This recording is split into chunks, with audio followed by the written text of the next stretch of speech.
Социалдык тармактарда, анын ичинен Инстаграмда өз үй бүлөсү үчүн гана жасаган тамактардын курамы менен бөлүшүп, көп көрүүчүнү топтой алган жана ошондой эле 3 баланын апасы Акзура эженин үйүнө конокко келдик.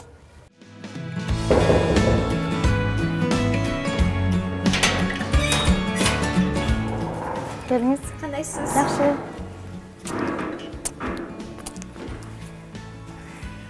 Сиздин Инстаграмдан көрүп, ошо сиз менен таанышып, ошо тамактарыңыздын рецепттерин билели деп, өзгөчөлүгүн билели деп бүгүн келип калдык сиздикине. Учурда эмне менен алек болуп атасыз? Ошо өзүңөргө белгилүү болгондой эле учурда компоттордун сезону. Андыктан бүгүн дагы ошо слива менен шабдалыдан компот жаап атканбыз. Силер убактысында келдиңер. Негизи айтат го, кыштын камын жайында көрүш керек депчи. Ооба. Сиз эрте эле даярданып баштаган экенсиз да. Эрте деп деле айта албайм, азыр баардык жемиштердин бышып аткан убагы. Бош убактымда аз-аздан кылып жасап кое берем. Сиз ушуну жазып аткан учурда эле видеого тартып аласыз, э? Ооба. Кантип жетишесиз? Менде өзүмдүн атайын штатив бар, ошо телефонумду мынтип кармап турган бул жакта 3 буту менен. Ошол нерсеге кымчытып коюп, мен бул жакта кадимкидей жумушумду жасап жүрө берем.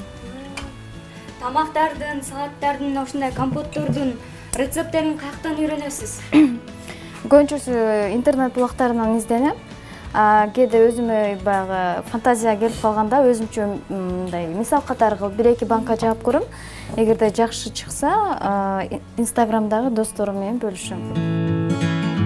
Кара өрүктөн компот жасоо үчүн банканы буулап, ага кара өрүктү салабыз. Кайнаган сууну куюп 15 мүнөт күтөбүз. Кызгылт өңгө келгенде кайрадан казанга куябыз дагы. Банканын санына жараша 200 граммдан кумшекер салып кайнатабыз. Даяр болгондон кийин банкага куюп, табитке жараша 2-3 кесим лимон кошобуз. Шабдалы компот үчүн сууну кайнатабыз. Банканын санына жараша 150 грамм кумшекер салабыз. 10 мүнөт кайнагандан соң даяр банкага куюп, 6 даана кара өрүк кошобуз.